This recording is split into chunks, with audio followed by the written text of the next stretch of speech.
want teachers and professionals and bus drivers to feel empowered to serve our children. I want our children to learn in an environment that is welcome and cares for them. I want big picture things. We need to create a place that is safe, emotionally, physically, all those things. All right. I guess I'm last.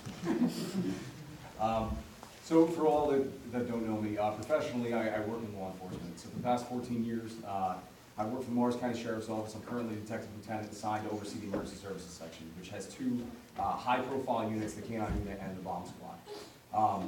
Additionally, I'm also a captain in the New Jersey Army National Guard for the past 18 years. I am currently the Rear Detachment Squadron Commander, and I also teach as an adjunct professor at Centenary.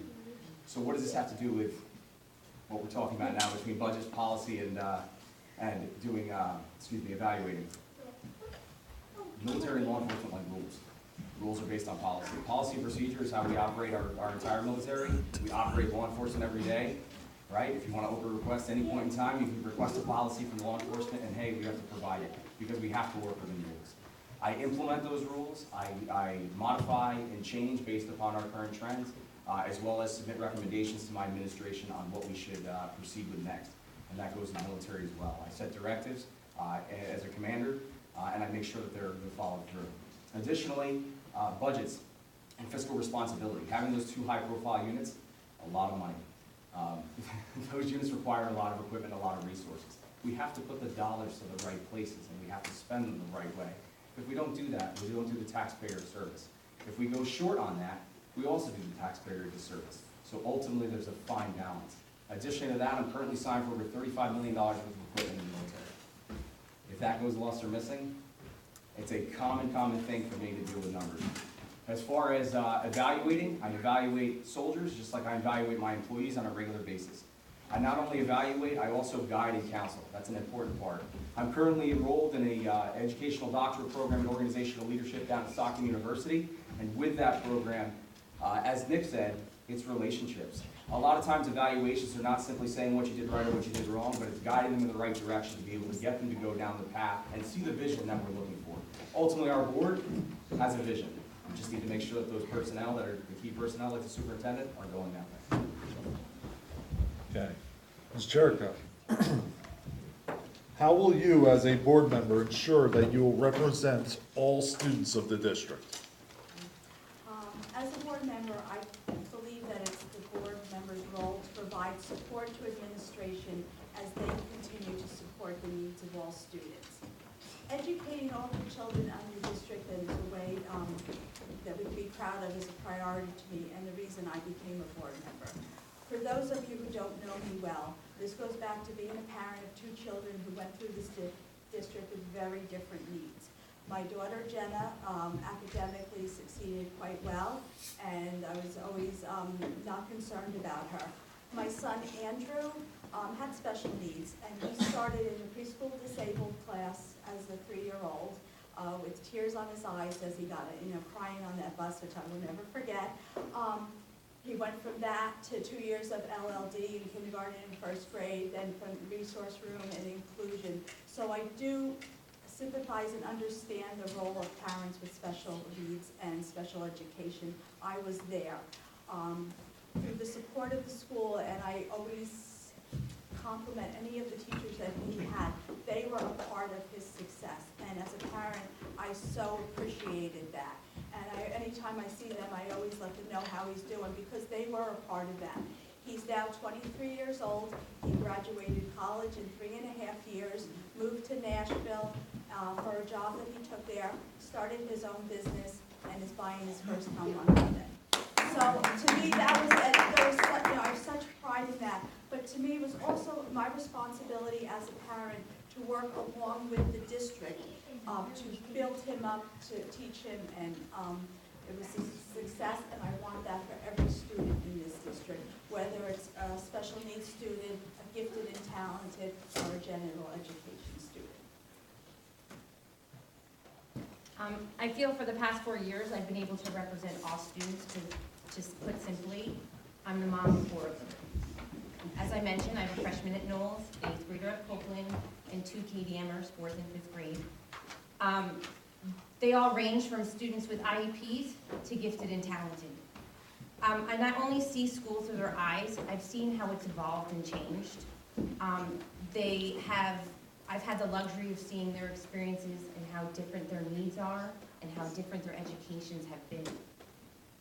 This may be my 4th time in the 4th grade, but I can promise you the curriculum is different, as well as the individual needs by my current 4th grader, as opposed to the one last year, as opposed to the one before that, as opposed to the one before that. I also find it's important to approach everything kind of open-minded, even though if you've had a personal negative experience or you've heard someone, you walk into the room with an open mind and try to understand how we can help, how we can move forward, and also sometimes you get a clearer picture of what's actually going on behind closed doors. I also have the luxury, there's Brookses everywhere, just in case you haven't known. I have the luxury of having nieces and nephews also throughout the district at different points in the schools, and just to see how they've gotten their education and again, how it's evolved. So it's important to go out without prejudice and trying to listen and understand and see what we can do, and always having what's in the best interest of kids. At the end of the day, that's what your decision should always be based on. So, I think one of the most important things is to have consideration. Have consideration. When a parent comes up to the podium and a parent is upset, when a parent is concerned, to take that consideration, back and to really contemplate, to think about it, to make sure that, I know that, as board members, we can't make any promises on our own and we can't tell someone we're gonna do anything, but to at least sit and think about that parent, to not react, to not get snarky or make the parent feel like they don't belong there or they don't have the right to walk up to that podium and express a concern, and always understand that that parent isn't always going to understand what the rules of the board are, what the board can and can't do. I think, certainly in taking this venture now, and as I started growing more aware of the board and its functions, and starting to look deep inside for different ways that I can get through and to help parents that were coming to me and help my own children, I learned a lot about the can and can'ts. I learned a lot about what a board does, and it was eye-opening to me. And I think that, as board members, we need to always understand that when that parent comes up, they're having an emotional reaction. They have a child that they're worried about. They have something that they need our assistance for, our guidance. And even if we can't give it to them, we have to just nod our head. We don't have anything nice to say in response to the parent maybe not being so nice to us. We have the option of to say anything at all, and to sit and think and take it back and consider that. I would build relationships with people. I'm going to mention relationships and trust a lot tonight because I think it's something that we need to work on. With people on all levels and with families across the district. I've coached kids from Birchwood to KDM. I'm a member of Germania Park, and that brings over all sorts of different people together there. I am in the community quite a bit, and I care about people. And quite honestly, it bothers me that this is even a question. It leads me to ask why people in the past have felt not represented. Why is this question necessary? What atmosphere has been created where people have felt left out? I sat in a district-wide meeting about special education last night. There was absolutely parents there who felt that their children are not represented. And it pained me to hear their stories, how they had to fight hard for the district to provide the legally mandated programs that would help their children thrive. I mentioned this meeting then to some friends this morning, parents who have children in the mainstream classrooms who are not special ed parents. And they mentioned that they were nervous about the special ed program, that they would take money away from their kids. It seems that there is a false dichotomy that is perpetrated here, because that's what they've told me. From the highest levels of this district, it is ridiculous to pit kids against kids, or parents against parents, or schools against schools. Our priority must be to educate all students, both academically and social and emotionally. I hope to create an environment that is warm and welcoming. So I had the privilege of growing up here, and the privilege of knowing a lot of the parents that are here. If you want to know what's going on with every child, just ask the parent. A lot of times they know. I've had it's honestly, it's been a complete honor that I've been involved in sports programs, athletic programs. Anybody who's been a part of the soccer association at some point in time has probably in some way, shape, or form shouted bad things at my name for switching games and things like that. But I've also been a coach that's been out there and dealing and guiding these kids and teaching them sports in both soccer and in softball. And you begin to see how every child is different, how every child develops different. And knowing that, we must meet every child at their educational level. We have to. That's what our job is. We have a balance between that fiscal responsibility and giving the children their very best. But I have 3 daughters, and I want the best for those 3 daughters. I know it's being built right now, what they're going to be later on down the road. Their potential is being developed.